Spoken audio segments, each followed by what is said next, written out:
Everyone welcome to our channel physics all time. চলো everyone, আমরা কিন্তু আজকে চলে এসেছি ক্যালকাটা ইউনিভার্সিটির ওয়েবসাইট, এবং ক্যালকাটা ইউনিভার্সিটি কিন্তু একটা নতুন একটা নোটিশ দিয়েছে। সেই নোটিশটা কিন্তু খুবই মানে ভালো খবর যে প্রত্যেকটা স্টুডেন্ট যারা রয়েছে অ্যাপ্লাই করেছে তাদের জন্য ফের কিন্তু একটা থার্ড রাউন্ড কাউন্সেলিংয়ের একটা কিন্তু হতে চলেছে, থার্ড সিলেকশন লিস্টের জন্য যে কাউন্সেলিংটা হবে। আর এই কাউন্সেলিংটা কিন্তু তোমাদের যে যার সাবজেক্ট ওয়াইজ যে ক্যাম্পাস রয়েছে সেই ক্যাম্পাসে গিয়ে কিন্তু করতে হবে। কোন ক্যাম্পাস রয়েছে, কবে কি অ্যাডমিশন করতে হবে, তার যে ইনস্ট্রাকশনগুলো পুরোপুরি আমরা দেখে নেবো এই ভিডিওতে। কিন্তু আমরা এই ভিডিওতে দেখবো শুধু এমএ আর এমএসসির জন্য, এবং এমকমেরটা এখনও দেয়নি। যখন যদি দেয় তোমরা কিন্তু দেখে নেবে। আমি শুধুমাত্র এখন এমএ আর এমএসসি যেহেতু দিয়েছে, এমএ আর এমএসসির সেটাকেই নিয়ে তোমাদের সামনে আমি পুরোপুরি বলে দিচ্ছি। চলো তাহলে আমরা ভিডিওটা স্টার্ট করে দিই। সবার প্রথমে তোমরা চলে আসবে ক্যালকাটা ইউনিভার্সিটির ওয়েবসাইটে, এবং ওয়েবসাইটে আসার পর তোমাদের কিন্তু ফার্স্টে তোমাদের যে পোর্টালে চলে যাবে। আমি প্রথমে এমএসসি পোর্টালটা খুলে নিচ্ছি, এবং খুলে নেওয়ার পর দেখো তোমরা নিচের দিকে দেখতে পাবে, কি দেখতে পাবে, দেখো কাউন্সেলিং নোটিশ বলে। এই কাউন্সেলিং নোটিশের মধ্যে তোমরা ক্লিক করবে, ঠিক আছে। ক্লিক করার পর তোমাদের সামনে কিন্তু দেখো আমি তোমাদের দেখিয়ে দিচ্ছি। দেখো এই যে নোটিশটা চলে এসছে, এখানে কিন্তু প্রথমে হেডিংয়ে ওপরে দেওয়া রয়েছে counselling or call up notice for third selection list both part A and part B, এবং ভেন্যু সেটা দিয়েছে মানে যারা সায়েন্স স্ট্রিমে তাদের তো CU Rajabazar science college campus, আর কিছু কিছু সাবজেক্টের জন্য রয়েছে বালিগঞ্জ সায়েন্স কলেজ ক্যাম্পাস, ঠিক আছে। এখানে এটা দিয়েছে। এবার চলো আমরা পুরোপুরি দেখে নিই এখানে যে সাবজেক্টগুলো রয়েছে। সবার প্রথমে বলি যে ইলেকট্রনিক সায়েন্স যেমন রয়েছে, আমি কয়েকটা সাবজেক্টের জন্য বলছি। পুরোপুরি সাবজেক্ট যদি পুরোপুরি আমি বলে দিই তাহলে কিন্তু ভিডিওটা অনেকটাই বড় হয়ে যাবে, তাই আমি কয়েকটা সাবজেক্টের জন্য কিন্তু বলে দিচ্ছি যে তোমরা কিন্তু পুরোপুরি বুঝে যাবে প্রত্যেকটা সাবজেক্ট কেমন কি রয়েছে, ঠিক আছে। প্রথমে যেমন ইলেকট্রনিক সায়েন্স বলেছে, ডেট দিয়েছে 4 তারিখ, মানে কালকে। আজকে তো 3 তারিখ, কালকে তাহলে যেতে বলেছে কটার সময় যেতে বলেছে, দেখো এখানে 2টোর সময় যেতে বলেছে, এবং সেটার যে ভেন্যু যেটা রয়েছে বা অ্যাড্রেস যেটা রয়েছে সেটা কিন্তু রাজাবাজার সায়েন্স কলেজে এনআর সেন যে অডিটোরিয়াম সেটা, মানে সায়েন্স কলেজের মধ্যে তো অনেক ডিপার্টমেন্ট রয়েছে, অনেকটা রয়েছে, সেটা যার মধ্যে এনআর সেন যে অডিটোরিয়াম রয়েছে সেটা হচ্ছে ইলেকট্রনিক সায়েন্সের ডিপার্টমেন্টের পুরো মেন যে পুরোপুরি লোকেশান বলতে পারো একদম পুরোপুরি, ঠিক আছে। সেখানে যেতে হবে। এবং তোমাদের কি দেখো পার্ট এ যারা রয়েছে তাদের যারা আনরিজার্ভ ক্যাটাগরি তারা সবাইকে যেতে বলেছে, এবং এসসি এসটি যারা রয়েছে তাদের সবাইকে যেতে বলেছে, কোনো কন্ডিশন দেয়নি। এবং ওবিসি এ অর বি সবাইকে যেতে বলেছে, এবং পার্ট বি যারা রয়েছে তাদেরও কিন্তু সবাইকে যেতে বলেছে, এসসি এসটি হোক যাই হোক না কেন সবাইকে যেতে বলেছে। কিন্তু পার্ট বির ওবিসিকে যেতে বারণ করেছে, কারণ এখানে কোনো ওবিসি দেয়নি। এসসি এসসি পিডব্লিউডি রয়েছে, শুধু ওবিসিকে যেতে এখানে বলেনি, ঠিক আছে। পার্ট বি এরমভাবে তোমরা যদি নেক্সট আমরা দেখি, নেক্সট আমরা কেমিস্ট্রি যদি দেখি, সেটাও 4 তারিখ যেতে বলেছে। কটার সময়, 2টোর সময়, দুপুর 2টোর সময়, এবং এটা মেঘনাথ সাহা অডিটোরিয়ামে যেতে বলেছে। এখানে যেমন কাট অফটা দিয়েছে দেখো, আনরিজার্ভ যারা রয়েছে তারা কি 70% এবং 70%-এর ওপরে যারা রয়েছে তাদের একমাত্র যেতে বলেছে। যারা আনরিজার্ভ ক্যাটাগরিতে বা জেনারেল ক্যাটাগরিতে তাদের কিন্তু 70% এবং তার ওপর হলে তবে তার সেই সব স্টুডেন্টদের কিন্তু যেতে বলা হয়েছে। কী জন্য যেতে বলা হয়েছে, থার্ড সিলেকশন লিস্টের যে কাউন্সিলিং হবে তার রিপোর্টের জন্য, বা যারা এখন অ্যাডমিশন হয়নি তাদের কিন্তু কাট অফ মানে মার্কস যেটা রয়েছে 70% অথবা 70%-এর ওপর রয়েছে, ঠিক আছে, তারা কিন্তু যেতে বলা হয়েছে, ঠিক আছে। থার্ড সিলেকশন লিস্টে কাউন্সেলিংয়ের জন্য তারা কিন্তু ফার্স্টে গিয়ে কাউন্সেলিংয়ের জন্য অ্যাপ্লাই করতে হবে, বা তাদের মানে ওখানে গিয়ে তোমাদের কী প্রসেস হবে পুরোপুরি তোমরা ওখানে গেলেই বুঝতে পারবে। শুধু এখানে দিয়েছে সেখানে যেতে হবে, গিয়ে রিপোর্ট করতে হবে বা কাউন্সেলিংয়ের জন্য তোমাদের রিকোয়েস্ট করতে হবে, ঠিক আছে। এবার দেখো এখানে কিন্তু যেটা এসসি এসটি যেটা রয়েছে সেটা কিন্তু 52% অথবা তার ওপরে, এরমভাবে ওবিসি এই এ আর ওবিসি বি এর জন্য সেটা 63 অথবা তার ওপরে হলে তবে যেতে বলেছে, ঠিক আছে। সেরকমভাবে পার্ট বির জন্য যেটা বলেছে সেটা হচ্ছে আনরিজার্ভ যারা রয়েছে 76 বা তার ওপরে যারা পার্সেন্টেজ রয়েছে তাদেরকে যেটা বলেছে, এবং এসসি এসটি এবং পিডব্লিউডি তারা 57% যারা রয়েছে এবং তাদের ওপরে যারা নাম্বার রয়েছে তাদেরকে যেতে বলেছে, ঠিক আছে। কিন্তু ওবিসি বা ওবিসি এ বি এখানে কিন্তু যেতে বলেনি, যে লিস্টটা আমি দেখতে পাচ্ছি, ঠিক আছে। আশা করি তোমরা বুঝতে পেরেছো।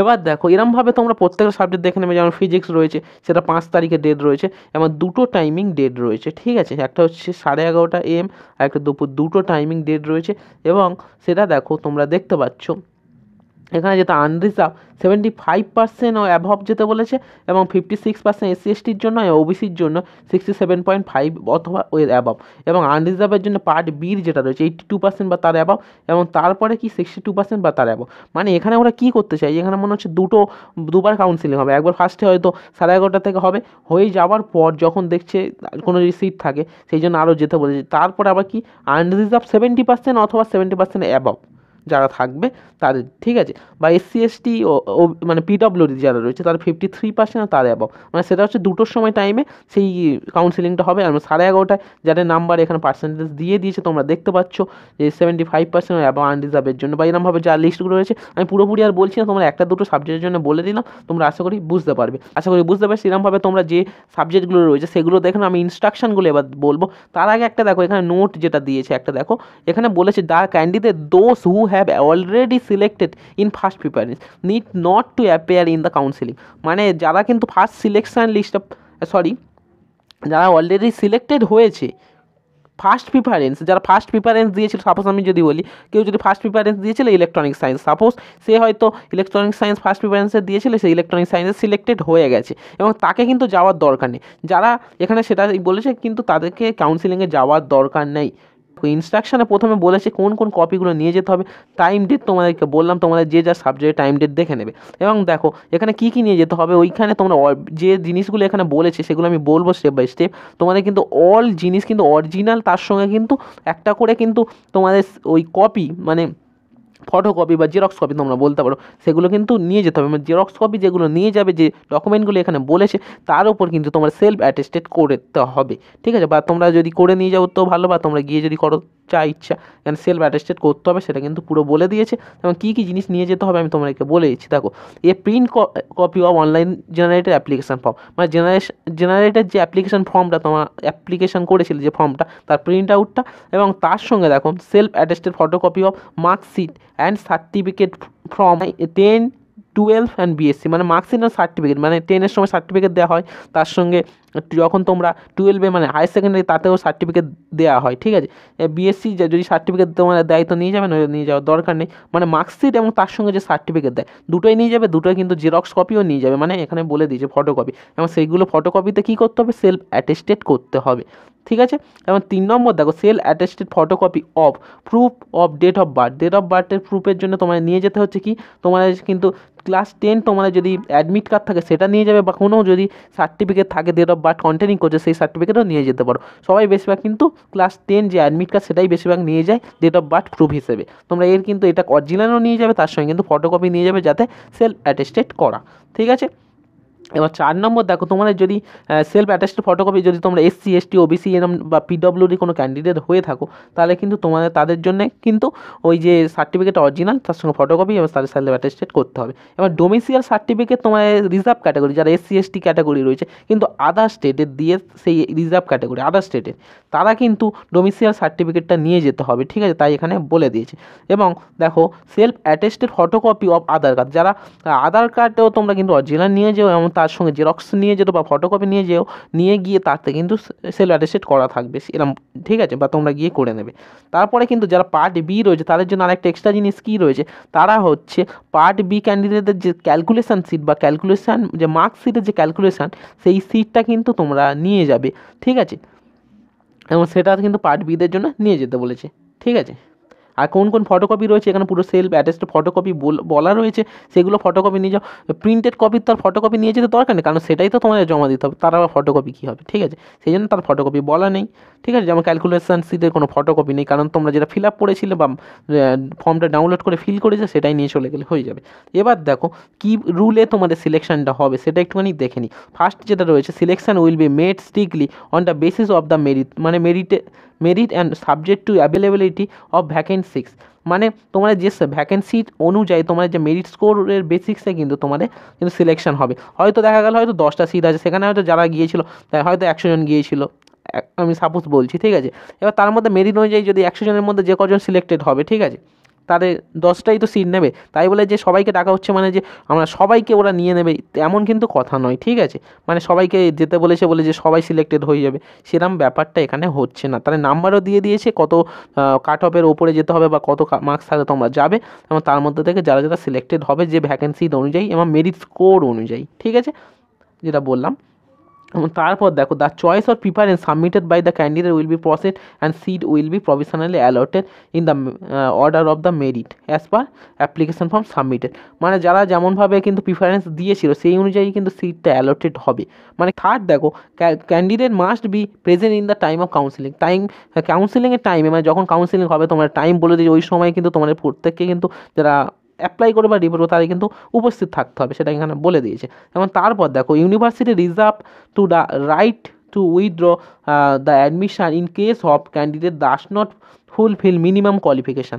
মানে যারা কিন্তু ইউনিভার্সিটি কিন্তু তাদের কিন্তু অ্যাডমিশন করতে দেবে না, বা কোনো যারা হচ্ছে মিনিমাম কোনো কোয়ালিফিকেশান যেটা ইউনিভার্সিটি চেয়েছে বা যেটা required to percentage of minimum যে মার্কস কোয়ালিফাইং এক্সামিনেশান, অথবা দেখো সাপ্লি এনি ফলস ইনফরমেশান, ঠিক আছে, অ্যাস মেবি, ঠিক আছে, যেগুলো কোনো কিছু যদি ফলস ওরা দেখে, ঠিক আছে, কিন্তু সেই ক্ষেত্রে কিন্তু the university reserve the right two withdraw admission, মানে অ্যাডমিশন কিন্তু ওরা তুলে নেবে, কিন্তু তোমাকে অ্যাডমিশন করতে দেবে না, ঠিক আছে, সেক্ষেত্রে এখানে বলে দিয়েছে। এবং overlooking if any is not be claim as right, ঠিক আছে, এখানে বলে দিয়েছে কোনো যদি তোমরা হয়তো কোনো কিছুতে বেশি বেশি সেটা কিন্তু ওরকম মানে হয়তো কেউ অ্যাপ্লিকেশন ফর্মে বেশি বেশি দিয়ে রেখেছে, সেক্ষেত্রে বলছে যে না, এরমভাবে ওভারলুকিং দেখালে কিন্তু সেখানে হবে না, এটা কিন্তু এখানে বলেছে ক্লেম হিসেবে তারা এখন মানে রাইট হিসেবে মনে করা হবে না, ঠিক আছে, এখানে কিন্তু বলে দিয়েছে। আর তাহলে তোমরা এই ইনস্ট্রাকশনগুলো বুঝে নিলে। এবং এখানে দেখো যেটা রাজাবাজার সায়েন্স কলেজে যেটা রয়েছে, এবং তারপরে কিন্তু এখানে কিন্তু তারপরে রয়েছে বালিগঞ্জ সায়েন্স কলেজ। তোমরা কিন্তু যেটা সাবজেক্টটা পুরোপুরি ভালো করে দেখে নিয়ে কোথায় যেতে বলেছে, কী যেতে বলেছে। আমি এবার হচ্ছে এমএরটাই যাবো। যারা এমএ আর এমএসসি যারা দুটোই যদি ভালো করে পড়ো, তাহলে পুরোপুরি ইনস্ট্রাকশনগুলো সবার মধ্যে ক্লিয়ার হয়ে যায় অ্যাকচুয়ালি, ঠিক আছে, ঠিক আছে, তোমরা পুরোপুরি পড়ে নিও ইনস্ট্রাকশন, ডিরেক্ট লিঙ্ক ডেসক্রিপশন বক্সে পেয়ে যাবে। আমরা দেখো এমএস যে কাউন্সিলিংয়ের যে নোটিশটা সেটা ডাউনলোড করে নিয়েছি। এখানে কিন্তু বলছে দেখো, important notice for counselling of CU part A and non CU part B applicant who have applied for admission to PG course in different CU department. এখানে কিন্তু যে যেমন আগেরটা দেখলে এমএসসি ক্ষেত্রে থার্ড সিলেকশন কাউন্সিলিং বলে লেখা রয়েছে, কিন্তু এম এর ক্ষেত্রে সেটা লেখা নেই, অনেকে হয়তো কনফিউশন হয়ে যাচ্ছে। কিন্তু সবার ক্ষেত্রে যেহেতু কাউন্সিলিং হয়েছে, তোমরা যদি এমএসসির ক্ষেত্রে দেখো তাহলে থার্ড কাউন্সিলিং কিন্তু বোঝা যাচ্ছে। অনেকেই হয়তো এটাদেরকে একটুখানি বুঝতে পারছে না, ঠিক আছে, চলো আমি তোমাদেরকে পুরোপুরি বলে দিচ্ছি। দেখো ফার্স্টে দেখো, applicant obtaining the minimum percentage of honours marks mention against as subject of different categories, যেটা undergraduate SC ST OBC A B and PWD, এগুলো নর্মাল, এবং আর requested to report at the office of the secretary of the respective campus for admission on the date of time and mention below, ঠিক আছে, এখানে নিচে কিন্তু বলে দিয়েছে যে টাইমে তোমাদের যারা অ্যাডমিশন হতে চাও এখানে কিন্তু বলে দিয়েছে, ঠিক আছে, রিকোয়েস্ট করতে পারবে, সেটা কিন্তু এখানে বলেছে। তোমরা কিন্তু রিকোয়েস্ট করতে পারবে রিপোর্ট অফিসে, মানে যে তোমার সেক্রেটারির কাছে যে মেনশন করে দিয়েছে যে ক্যাম্পাসে, সেই ক্যাম্পাস অনুযায়ী সেই টাইমেই, ঠিক আছে। চলো আমরা ফার্স্টে দেখে নিই। দেখো ফার্স্টে এখানে রয়েছে, the candidate are also request to bring, কী কী আনতে বলা হচ্ছে, print out of application form, the all original marksheet, ঠিক আছে, এবং রিজার্ভেশন সার্টিফিকেট, তো তোমাদের তাদেরকে নিয়ে আসতে হবে। রিজার্ভেশন ক্যান্ডিডেট যদি other state of West Bengal হয় তাহলে ডোমিসাইল সার্টিফিকেট কিন্তু লাগবে। এবং তারপর দেখো, ডিক্লারেশন ফরম্যাট ডুলে ফিল ইন, ঠিক আছে, এখানে এটা কিন্তু বলেছে, কিন্তু এমএসসি ক্ষেত্রে এটা বলেনি। সে যাই হোক, তোমরা কিন্তু একটু চেষ্টা করবে, এখানে যে ডিক্লারেশন ফরম্যাটটা নিয়ে যেতে বলেছে সেটা কিন্তু তোমরা ফরম্যাটটা পেয়ে যাবে, সেটাকে ফিল আপ করে কিন্তু তোমরা নিয়ে যাবে, ঠিক আছে, ঠিক আছে। যারা এমএসসি যারা ভিডিওটা দেখছো তারাও একটুখানি চেষ্টা করো, ঠিক আছে। এবং তারপর আমি তোমাদের বলছি, one set of self attested photocopy of relevant document, তোমার কিন্তু রিলেভেন্ট ডকুমেন্ট যেগুলো নিয়ে যাবে তার কিন্তু একটা করে ফটোকপি বা জিরক্স কপি তোমার নিয়ে যেতে বলেছে, তাতে কিন্তু সেলফ অ্যাটেস্টেড করা থাকবে। এবং necessary arrangement for online payment of admission fees immediately on the confirmation of the allotment of seat for admission on the same day, মানে ওই ডেটে তোমাদের কিন্তু অ্যাডমিশন যেটা মানে কাউন্সিলিং হবে, হওয়ার পর কিন্তু তোমাদের জানিয়ে দেওয়া হবে এবং কিন্তু তোমাদের অনলাইন পেমেন্টও ওখানে কিন্তু ইমিডিয়েটলি করতে হবে, সেই রকমই এখানে কিন্তু বলা রয়েছে অ্যাকচুয়ালি। ঠিক আছে, যে ইমিডিয়েটলি পেমেন্ট করার কিন্তু প্রসেস থাকতে হবে। ঠিক আছে, তোমাদের কিন্তু এইগুলো করে আনতে বলেছে, কিন্তু এমএসসির ক্ষেত্রে এটা বলেনি। তাও কিন্তু তোমরা পারো, যদি যেহেতু এর ক্ষেত্রে বলেছে এমএসসির ক্ষেত্রেও হতে পারে। যাই হোক, এবার তোমরা কিন্তু এখানেও ডেটটাও দেখে নেবে। আমি যেমন এমএসসির ক্ষেত্রে বললাম, তোমরা দেখো ডেটটা আমি তবু তোমাদেরকে বলে দিচ্ছি, যারা শুধুমাত্র হয়তো স্কিপ করে করে যদি যারা দেখছো তাদের ক্ষেত্রে অ্যাকচুয়ালি বলতে গেলে, তারা তোমরা দেখো 4 তারিখ এটা রয়েছে। গ্রুপ তোমরা দেখে নেবে 301 বেঙ্গলি, এবং তোমাদের যে কাট অফ যেটা বা কত নাম্বার মিনিমাম তোমার হচ্ছে 63.88, এবং তার ওপরে যাদের নাম্বার রয়েছে জেনারেল ক্যাটাগরি, এসটি হলে তার নাম্বার 60% তার, এবং এসটির ক্ষেত্রে তোমরা বলেছে অল সবাইকে যেতে, এবং ওবিসি এর ক্ষেত্রে বলেনি, ওবিসি বির জন্য কিছু বলেনি। এটা হচ্ছে পার্ট এ হয়ে গেল। এবার পার্ট বির দিকে দেখো 65 ও অ্যাবাভ এবং 48.75 তার থেকে বেশি হলে এসসি হয়ে যাবে, আর এসটির ক্ষেত্রে 48.75 তার অ্যাবাভ, এবং ওবিসি এর ক্ষেত্রে বলেছে এখানে কত বলেছে 58.5 হলে হয়ে যাবে। এরমভাবে যারা 4 তারিখে ইংলিশ, 4 তারিখ সব কিন্তু এখানে 4 তারিখ বেশিরভাগ দেখতে পাচ্ছি, এবং যাদের বলেছে তারাই কিন্তু যেতে হবে। তোমরা ক্যাটাগরি ওয়াইজ কেউ হয়তো ওবিসি আছে তাকে কিন্তু এখানে বলেনি, তোমরা কিন্তু দেখে নেবে। ঠিক আছে, আশা করি তোমরা বুঝতে পেরেছো। যাদের কিন্তু এই ইনস্ট্রাকশন অনুযায়ী যাদের এরকম নাম্বার রয়েছে, আর এখানে কিন্তু ওরকম বলেনি যে রাজাবাজার সায়েন্স কলেজের, মানে যেটা এমএসসি ক্ষেত্রে দেখলাম, বা বালিগঞ্জ সায়েন্স কলেজে বলেছিল যারা ফার্স্ট প্রিফারেন্সে সিলেক্টেড হয়েছে তাদেরকে কিন্তু কোনো আসার দরকার নেই, সেটা বলেছিল। ঠিক আছে, এখানে দেখি আর কী কী বলেছে। ঠিক আছে, এখানে ওরকম বলেনি। ঠিক আছে, যেটা বলেছে আমি তোমাদেরকে সেটা শুধুমাত্র আমি বলে দিচ্ছি। আমার সবই এখানে 4 তারিখ রয়েছে, এবং কাদের অল আসতে বলে অল সবাইকে চলে আসতে বলবে, যাদের নাম্বার এখানে ম্যাচ করছে। ঠিক আছে, আর যাদের অল বলেছে তাদের তো কোনো নাম্বারের দরকার নেই, সবাইকে চলে যেতে বলেছে। ঠিক আছে, যেমন এমএসসির ক্ষেত্রে আমরা দেখলাম ইলেকট্রনিক্স সায়েন্সের ক্ষেত্রে, এবং লাস্টে দেখো এখানে কী রয়েছে, counselling will be conducted and all the conducted on and from January 4 to 2021 onwards, and for the subject schedule of counseling will be notified soon. এখানে কিন্তু বলেছে যে আদার সাবজেক্ট যেগুলো এখানে 4 তারিখে যে সাবজেক্টগুলো রয়েছে সেই সাবজেক্টগুলো শুধু কিন্তু এখানে বলেছে, ফর আদার সাবজেক্ট কিন্তু তোমাদের বলেছে পরে তোমাদের নোটিফাই করে দেওয়া হবে বা জানিয়ে দেওয়া হবে। 4 তারিখে যেটা হচ্ছে সেটা শুধু এখানে বলে দিয়েছে, এবং 4 তারিখের পর থেকে পরপর অন্যান্য সাবজেক্টেরও কাউন্সেলিং হবে, যেগুলো এখনও কাউন্সেলিংয়ের জন্য এখানে কিন্তু লিস্টে দেয়নি।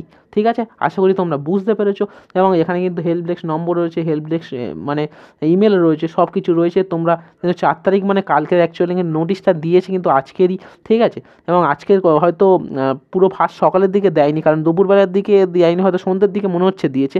তোমার কাছে ভিডিওটা তোমার বললাম, এই ভিডিওটা যদি তোমার ভালো লাগে তাহলে প্লিজ একটা লাইক করে দাও, এবং সবার কাছে কিন্তু শেয়ার করো, এবং যা যা রয়েছে তোমরা কিন্তু নিয়ে যেও অ্যাকচুয়ালি, যেগুলো তোমার মেন জিনিসগুলো বলেছে। আর যা যা বলেছে আমি কিন্তু তোমাদের কিন্তু অতিরিক্ত কোনো কিছু বলছি না, যা এখানে রয়েছে আমি কিন্তু এমএসসি এবং এর ক্ষেত্রে যে দুটো দেখলাম সেগুলো আমি বললাম, কিছু কিছু ডিফারেন্স রয়েছে সেগুলো তোমাদেরকে কিন্তু বললাম। চলো আজকে কিন্তু এই পর্যন্ত, চলো টাটা, বাই বাই।